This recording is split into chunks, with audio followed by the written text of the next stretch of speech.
நம்ம சேனல்லேருந்து தொடர்ந்தாப்பில் நீங்கள் வீடியோக்களை பார்க்க நினச்சிங்கன்னா இதுவரை நம்ம சேனலை சப்ஸ்கிரைப் பண்ணுங்க. சப்ஸ்கிரைப் பண்ணிங்க. கீழே பெல் சிம்பிள் இருக்கும், அதையும் கிளிக் பண்ணிங்க. சரி, வாங்க நம்ம வீடியோக்குள்ளே போகலாம். ஒரு செல்வந்த முதலாளியின் வீட்டில் ஒருவர் காவலாளியாக வேலை பார்த்து வந்தார். முதலாளி தினமும் வீட்டுக்கு வரும்போது ஓடிச் சென்று வீதி கதவை திறந்து அவருக்கு வணக்கம் சொல்வது அவனது வழக்கம். ஆனாலும் ஒரு நாளெனும் அந்த முதலாளி பதில் கூறியது கிடையாது. காவலாளி முகத்தை ஏறெடுத்து பார்ப்பதும் கிடையாது. ஒரு நாள் பசி எடுத்த அந்த காவலாளி வீட்டுக்கு வெளியே உள்ள குப்பை தொட்டியில் வீசப்பட்ட உணவுகள் ஏதோவும் இருந்தால் எடுத்து சாப்பிடுவேன் என்று குப்பைத்தொட்டியை கிளறும்போது முதலாளி அதனை கண்டார். ஆனாலும் வழக்கம் போல எதையுமே கண்டுகொள்ளாமல் சென்று விட்டார் முதலாளி.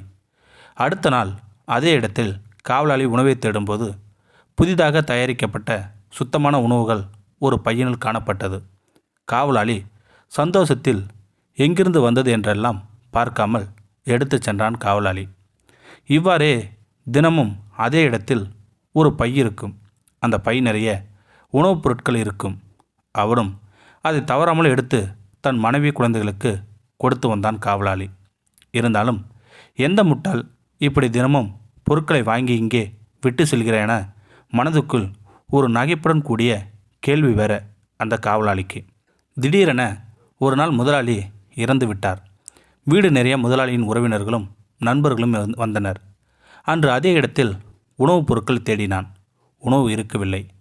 ஒருவேளை பார்க்க வந்தவர் யாரேனும் எடுத்திருக்க முடியும் என நினைத்து விட்டான். 2ஆம் நாள் பார்க்கிறான். அந்த இடத்தில் உணவு பை இல்லை. 3ஆம் நாள் 4ஆம் நாள் என பார்க்கிறான் காவலாளி. உணவு பை இருக்கவில்லை. இப்படியே சென்றதால் அந்த காவலாளிக்கு தன் குடும்பத்துக்கு உணவளிக்க பெரும் சிரமமாய் போயிற்று.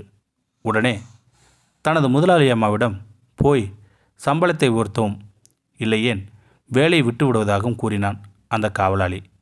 அதற்கு முதலாளி அம்மா மறுத்து விட்டார். வேறு வழி இல்லாமல் வீதியோரம் எடுக்கும் உணவு பை கதையையும் அது இல்லாததால் தன் குடும்பம் படும் அவஸ்தையையும் சொன்னான் அந்த காவலாளி. உடனே முதலாளி அம்மா கேட்டார், எப்போதிலிருந்து உணவு பை இல்லாமல் போனதென்று. அதற்கு அவனும் முதலாளி இறந்த நாளிலிருந்து என சொன்னதும் முதலாளி அம்மா ஓ என அழத் தொடங்கினார்.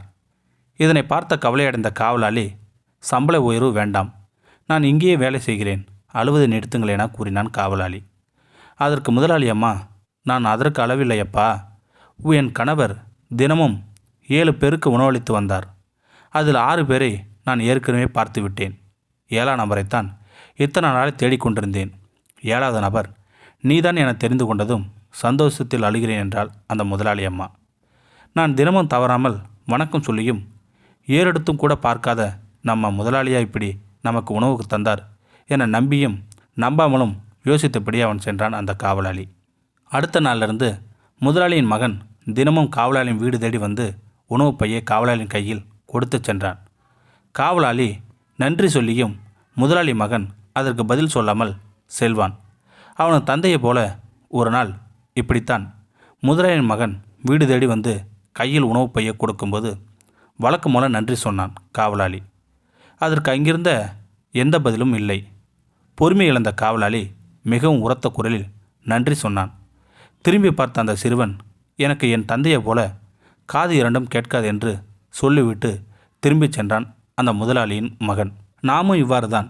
அடுத்த ஒரு நிலைமைகள் புரியாது பார்த்த மாத்திரத்திலேயே அவர்களை தவறாக முடிவெடுத்து விடுகின்றோம். அடுத்த ஒரு நடவடிக்கைகளும் பின்னால் ஒளிந்துள்ள உண்மைத்தன்மை அறியாமல் இருக்கின்றோம். இந்த கதையிலிருந்து 2 விடயங்களை எடுத்துக்கொள்ளலாம். எதையும் யாரையும் பார்த்த மாத்திரத்திலே நம்பி முடிவெடுக்கக்கூடாது. நாம் சந்திக்கும் ஒவ்வொரு மனிதர்களும் ஒவ்வொரு விதமான போராட்ட களத்தில் வாழ்ந்து கொண்டு தான் இருக்கின்றார்கள் என்று. இந்த வீடியோ உங்களுக்கு பிடிச்சிருந்தா கமெண்ட் பாக்ஸில் கமெண்ட் பண்ணுங்கள். கூட உங்கள் ஃப்ரெண்ட்ஸுக்கு ஷேர் பண்ணுங்கள். இதுவரை நம்ம சேனலை சப்ஸ்கிரைப் பண்ணாதுங்க, சப்ஸ்கிரைப் பண்ணிங்க. கீழே பெல் சிம்பிள் இருக்கும், அதையும் கிளிக் பண்ணிங்க. தேங்க்யூ ஃபார் வாட்சிங்.